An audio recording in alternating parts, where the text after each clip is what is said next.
ഇന്ന് ഇടിയപ്പം കഴിക്കാം കേട്ടോ. നല്ല സോഫ്റ്റ് ഇടിയപ്പം മുട്ടക്കറി.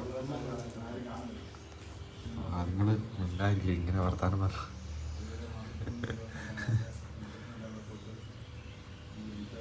കുറേ നാളായി ഇടിയപ്പം ഉണ്ടാക്കിയിട്ടാണ്. നല്ല സൂപ്പർ ഇടിയപ്പം.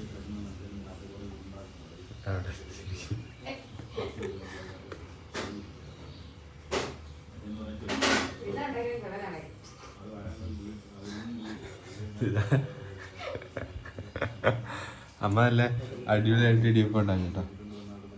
എന്താ പറയുക, ഇതുപോലത്തെ ഇങ്ങനത്തെ പലഹാരങ്ങൾ കടികൾ ഒക്കെ ഉണ്ടാക്കാൻ പ്രത്യേക കഴിവാണ്. നല്ല ടേസ്റ്റാണ്. ടേസ്റ്റ് ഇല്ലെങ്കിൽ ഇല്ലെന്ന് പറയും കേട്ടോ. ശരിക്കും പറഞ്ഞാൽ അങ്ങനെ പറയാൻ പാടില്ല. എന്നാലും അവരുണ്ടാക്കുമ്പോൾ എന്താ പറയുക, പ്രത്യേക രുചിയാണ്. ഞാൻ കുറേ കഴിക്കും. ഞാൻ എണ്ണ ഒന്നും ഉണ്ടാവില്ല കേട്ടോ. എണ്ണി കഴിഞ്ഞിട്ടുണ്ടെങ്കിൽ നിങ്ങൾ അന്തപ്പെടും. അതുകൊണ്ട് ഞാൻ എണ്ണ ഒന്നും എടുക്കില്ല. പണ്ട് എനിക്ക് അധികം മധുരം ചേർക്കുന്ന ഇഷ്ടമല്ല കേട്ടോ. ഇതിപ്പം പണ്ട് മധുരം ചേർത്തായിരുന്നു ഉണ്ടാക്കുന്നത്. ഇപ്പം കറിയുള്ളതുകൊണ്ട് അധികം മധുരം ചേർക്കില്ല. തേങ്ങ മാത്രം ഇട്ടിട്ട്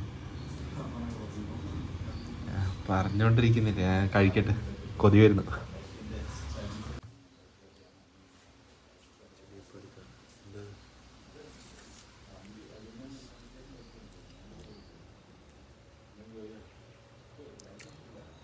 മുട്ടക്കറി ഇങ്ങനെ കറി ഉണ്ടാക്കുന്നതിനേക്കാളും ഇഷ്ടം വറുത്തരച്ച് ഉണ്ടാക്കുന്ന. ഈ ഉള്ളി കുറേ കറിക്കകത്ത് ചേരുന്ന ഇഷ്ടമല്ല. കടലക്കറിയാണ് സൂപ്പറാണ്. കടലക്കറി മുട്ടക്കറിനേക്കാളും എനിക്കിഷ്ടം. വെറുതെ കഴിക്കുകയാണെങ്കിൽ കുഴപ്പമില്ല.